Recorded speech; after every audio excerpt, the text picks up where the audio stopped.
Well, now that winter is here, not officially, I know, there's an irony there, because winter arrives on the day when the days start getting longer.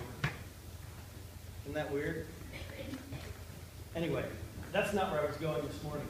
This morning, I like fall, I like winter, except for one thing: storm tracker weather. It drives me crazy. Blizzard Bill. And it seems like every weather forecast, they're searching for something to make you in a panic about the weather. You know, we're going to get snow tomorrow, so don't forget to wear your hat. I'm personally insulted every time some weather person says, don't forget to wear your hat and your gloves. Really? Am I a 3-year-old that you have to remind us all the time? It drives me crazy. The dire predictions of snow and cold that sometimes don't even happen. In fact, I think, at least it seems to my objective frame of mind, more often don't seem to come true than what they say. It just drives me crazy. It seems like they're trying to get people to watch because of ratings. In fact, that's a trivial example. The whole storm tracker weather thing, I'm not really all that bothered by it, although I am a little bit. But it's a trivial example of something that I think is a problem, and that is stoking fear in people's minds and hearts about things that may never happen. Look at the way that the whole Ebola crisis is talked about on the news. You know, there's 300 million people in the United States, 300 million. And every year, I think it's 650,000 die of heart attacks and heart disease. And so far, we've had one person die of Ebola, and yet, watch out! It's at our borders! It's coming in! Sign a petition to have Congress keep Ebola out of the United States. Come on, really? It's ridiculous. And I don't want to get all worked up about that. But there's an interesting movie out called Worm Crawler. Has anybody seen it? Nightcrawler. Nightcrawler or Worm Crawler?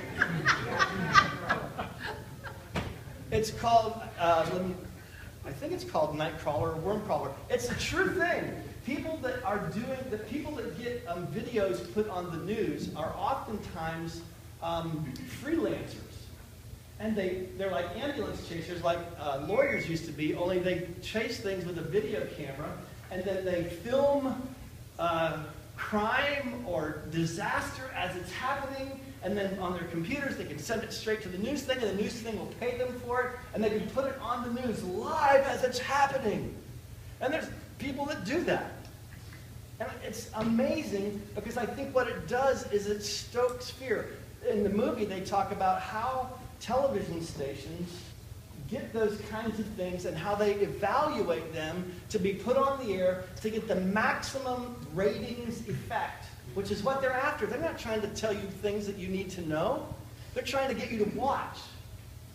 And so because the more people that watch, the higher the ratings go, the more advertisers there are, the more money there is, the longer they stay on. It's all about ratings.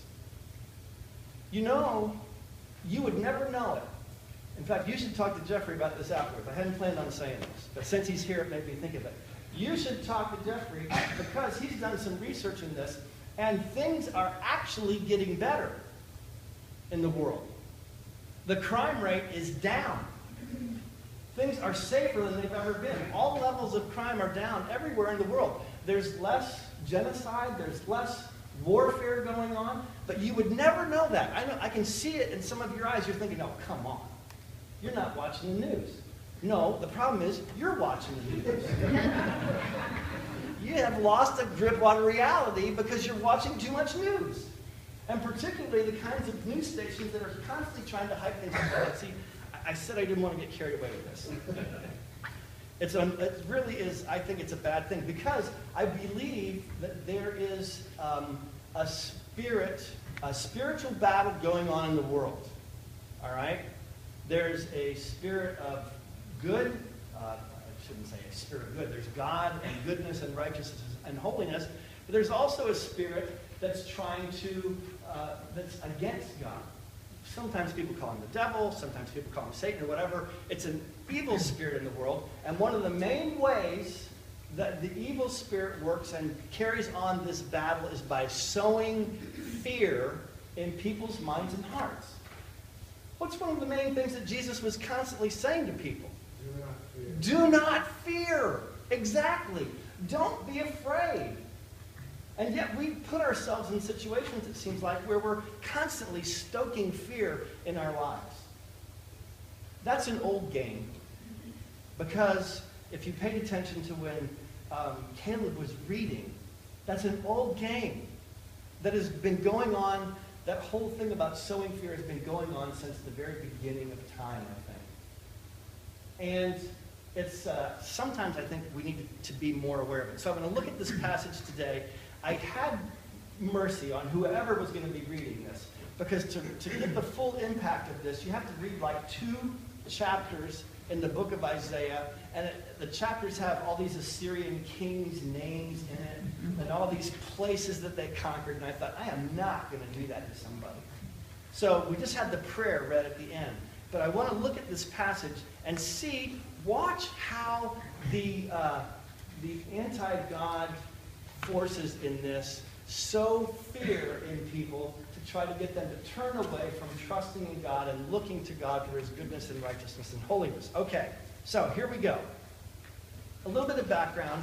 In ancient times, smaller countries would pay larger countries tribute to protect them. That also is an ancient and well-respected game that people play. All you have to do is think of the latest, gangster movie. The guys come into the store, hey, you got a nice store here. It would be a shame if somebody came in and sort of roughed it up, don't you think? But if you pay us $20 a week, we'll make sure that doesn't happen to you. That's the game that was going on in this passage. That's the passage in Isaiah. The Assyrians are running roughshod over the world. They're the big power. And Israel had been paying the Assyrians tribute to keep their enemies at bay. So Israel would go to somebody like the Assyrian king, Sennacherib, and they would say, look, we're worried Egypt seems to be making some aggressive moves on our southern border. If we pay you this, will you make sure that they don't bother us? Oh yeah, no problem. And so they were doing that with Egypt, because Egypt was sort of coming at them, and the Babylonians were starting to rise up a little bit. And so Israel did what a lot of smaller countries would do. They would go to the main power and say, look, protect us. We'll pay you tribute. Okay, fine. It was a good arrangement. And every once in a while, the prophets would get really upset about it, and the kings, even sometimes, like in the case today, would get upset about it. And Hezekiah, the king of Israel at that time, got upset about it. He said, we should be serving the Lord alone. And he went, and to make sure that people saw that he was serious, he went and he cleansed the worship in Israel. He got rid of the high places. High places were just hills. If you've ever been on a mountain in the Rockies or a high place, you know, wow, you have some really transcendent feelings up there. It was a perfect place to worship. And so people would build these altars on the hills, and God had always said you should only worship in Jerusalem. But they had all these high places. So Hezekiah got rid of the high places. And he led a little coalition. This was, I think, his misstep. He led a little coalition that said to the king of Assyria, Israel, and a couple of other little countries, said, you know what? We're not going to pay you anymore. We're not paying you tribute. And Assyria says, oh, really? You're not going to pay us tribute. It would be a shame if something happened to your little country. And so Assyria came and just started crushing. They crushed. Let me turn back to it, and I'll read some of the things that Caleb didn't have to read.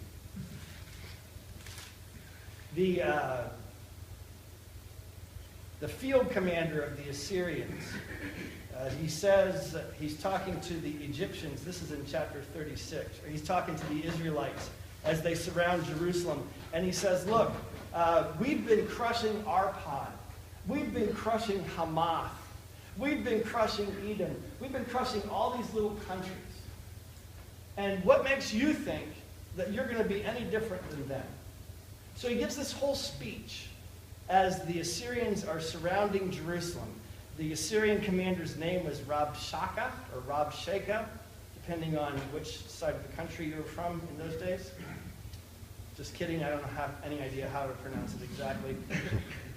And oddly enough, in Rabshakeh, the Assyrian commander's speech, he gets the issues right. He clarifies the issues perfectly, which is an odd thing when you think about it.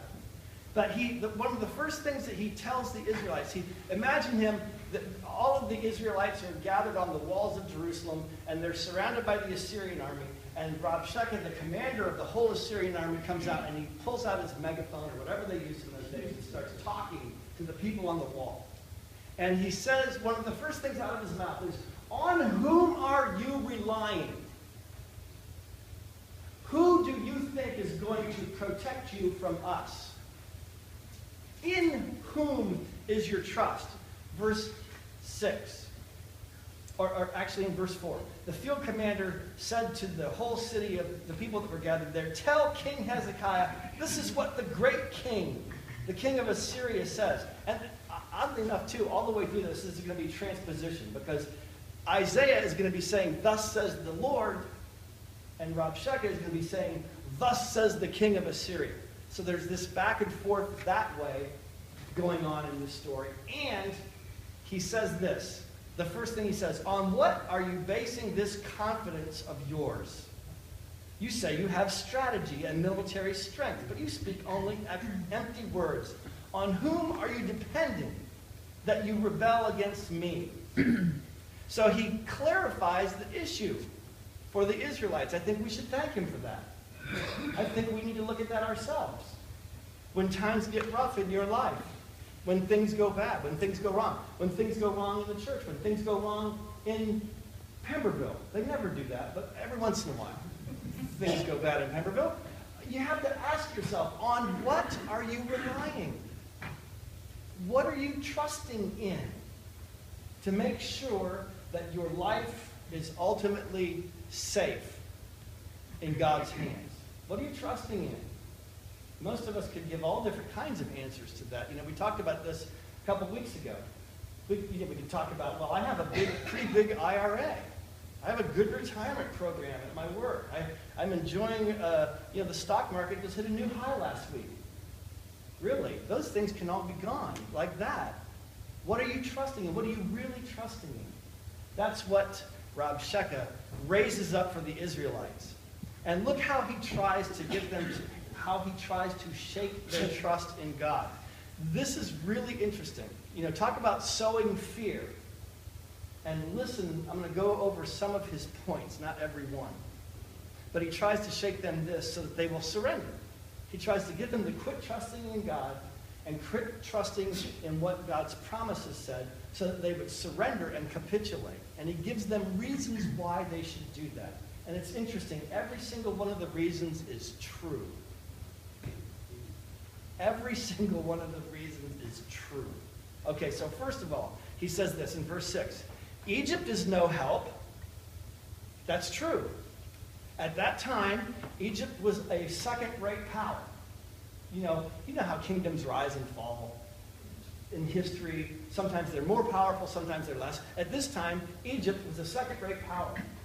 And so if Israel had any thoughts about relying on Egypt, Rabshakeh was going to set them straight. Don't even waste your time going to Egypt. And you know what? He was right. He was right. Okay, so look at the next thing. Verse 7. Israelites would say, we trust in the Lord. Verse 6, verse 7. If you say to me, we are depending on the Lord our God, isn't he the one whose high places Hezekiah had you chop down? Maybe some of the Israelites are going, what? I never thought about that. We did. We chopped down all those high places. We got rid of all those altars. And Rabshakeh gets it right. Hezekiah just had you chop down all the high places where you were worshiping your God. Do you think he's going to be favorably disposed to you because of that? He's trying to sow fear and doubt into their minds. And he's doing it, in some ways, by telling them the truth. So let's go on. I don't want to get stuck on any one of these because it's interesting. Almost any one of these could be like a sermon in itself. But I'm going to skip over them quickly. Hezekiah was reforming worship, returning it to Jerusalem alone.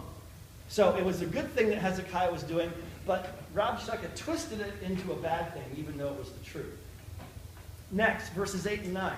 You Israelites yourselves are weak.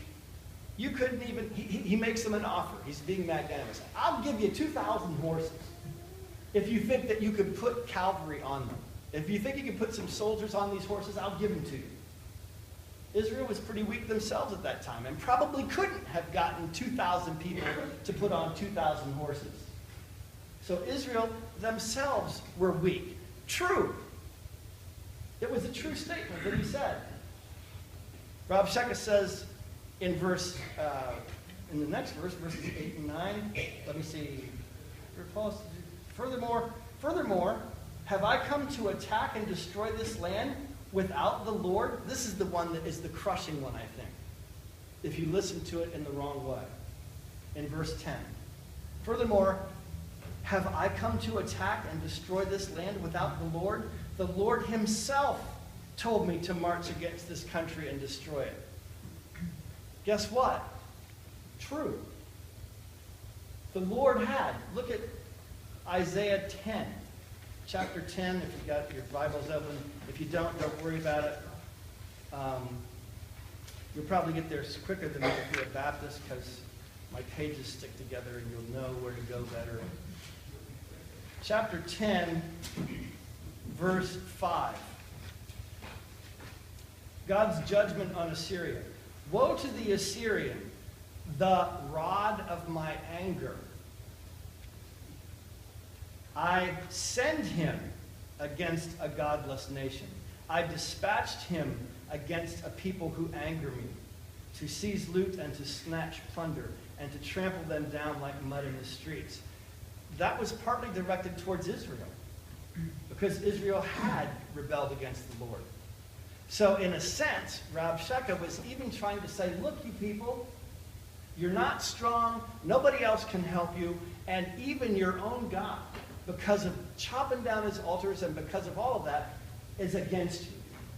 You might as well just give up. Haven't you ever felt like that?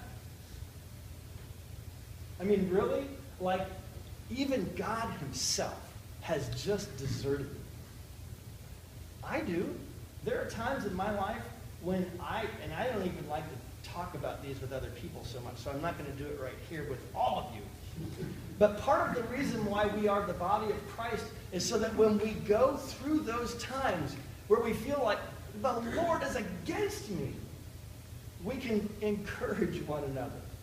One of the main spiritual gifts that God gives to his people, I think, is just the simple gift of encouragement. Don't give up. God isn't against you. I know it seems like it, but it's not. God has made promises to you that go from the beginning of time to the end of time, and he wants you to trust in him. Even if it seems like he's completely against you. That's what I think one of the great lessons out of this little speech of Rabshakeh is. He's right in all the things that he says. He's right. And yet, it was not a reason for them to desert their confidence and their trust in God. They have, well, I'll skip over a couple of other ones. There's a couple of other ones that are there that might be good to think about. But, he raises up, for example. He says, look, we've defeated all the other gods. The gods of Arpad, the gods of Hamath, the gods of all these other places. We have defeated all of them. What makes you think that your God is going to be any different than that? It's true. They had defeated all those other gods, all those other countries, all those other places and towns. Anyway, all of that is true. So why not surrender? Why not come out and go, you're right, we're weak, Egypt's weak, you're strong, your gods are stronger than our gods. God has even turned against us. Why? We'll just come out and lay down our arms. Why not do that? here's why, I think. And it has to do with Hezekiah's prayer. After the speech, Rabshakeh gives a letter with all the contents of the speech in it. I'm summarizing a couple verses here at the end of 36, beginning of 37. He sends a letter. He says, take this to Hezekiah and let me know your answer. Hezekiah sees the letter. He tears his robes. He goes immediately. The first thing he does, who does he go see, do you think? We got to get the generals together. This is a really bad military situation. We got to get all the generals. No, he doesn't do that. He goes to the temple of the Lord, and he lays the whole situation out before God. In all of its stark ugliness, in all of the despair and doubting, and all of the however bad the situation is, the first thing he does is he goes to the temple and he lays it out before the Lord in prayer. And Isaiah comes and he's talking to him, and he says this in his prayer. Here's a couple things that he prays about to remind God of, as though God might have forgotten this. In the first place, God is sovereign. He acknowledges that. In verse 16 of chapter 37, he acknowledges that God is sovereign. Look at this. O Lord Almighty, God of Israel, enthroned between the cherubim, you alone are God over all the kingdoms of the earth. You are God of all the kingdoms of the earth. He's acknowledging, yes, you probably sent the Assyrians because you're the God of everyone. In fact, there really are no other gods. This is another interesting thing that we don't have time to go into. They have thrown their gods into the fire, the Assyrians have, and destroyed them, for they were not gods. Even back as early as Isaiah, people were seeing that there really is only one God. And that all these other so-called gods are really not. They're just wood and stone. They're just the manufacturings, the off-scourings of people's minds and hearts. They're not really gods. There really is only one God, the God of everything and everyone. So he acknowledges God's sovereignty. He bows himself before God's sovereignty and lays out the whole situation before him.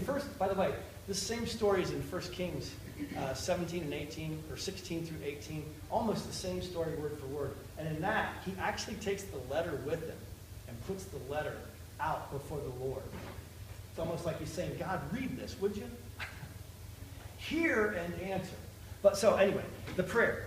God is sovereign. He's not a local tribal deity. He's not just the God of the Israelites.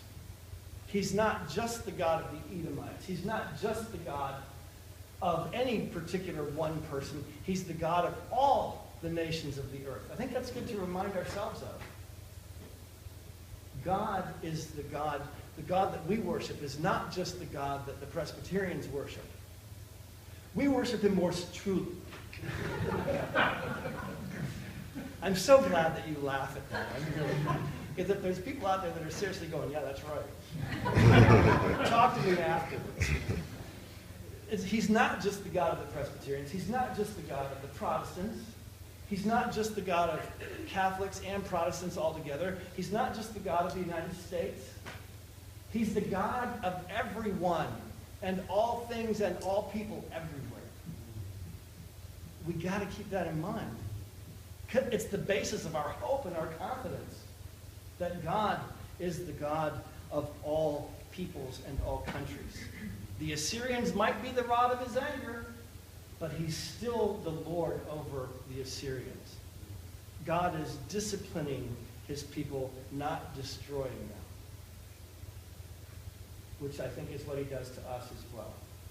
In those times when we think everything has just gone to hell in a handbasket, he's not destroying us. He's disciplining us.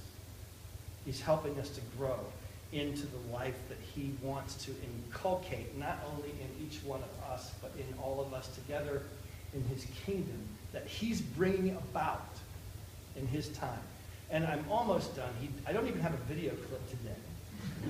That's why I'm taking liberties. I think I'll just go on for a while because there's no video clip. Anyway, he does these things to discipline and to make his glory and his reality known to all peoples. Look how Hezekiah ends the prayer in verse 20. Now, O Lord our God, deliver us from his hand, so that all kingdoms on earth may know that you alone, O Lord our God. He's praying not just because we're suffering so much. He's not praying because there's so much good here to preserve. He's praying, deliver us so that everyone will know that you're God. So that everyone, the Assyrians included, those dreadful pagans included, so that they can see that you are God over all. And we see that same idea picked up in Jesus and in the gospel. God's perfect love in the gospel casts out all fear. That's why we had that thing read in 1 John. Perfect love casts out all fear. You ought to remember that as you're watching the nightly news. And remember, what was it that Yul Brynner used to say? Who loves you, baby? You ought to be, that's a good thing to do. I hadn't even thought about that until just now. When you watch the nightly news and you start to think, oh, Ebola's going to get us, or ISIS is going to get us, just look at it and say, nah, not so much. Who loves you, baby? God does. God's working out his plans. God is doing what God does so that his kingdom flourishes in all places on the earth and in all of our lives, so that everyone will know that he's the Lord. And sometimes things get pretty dark when that's happening. But God is for us, so who can be against us, as Paul says? Nobody. If God is ultimately for us, it doesn't matter who's against us. Because God is for us. He's made promises to that effect to us in the gospel, in Jesus Christ. Let's close in a word of prayer.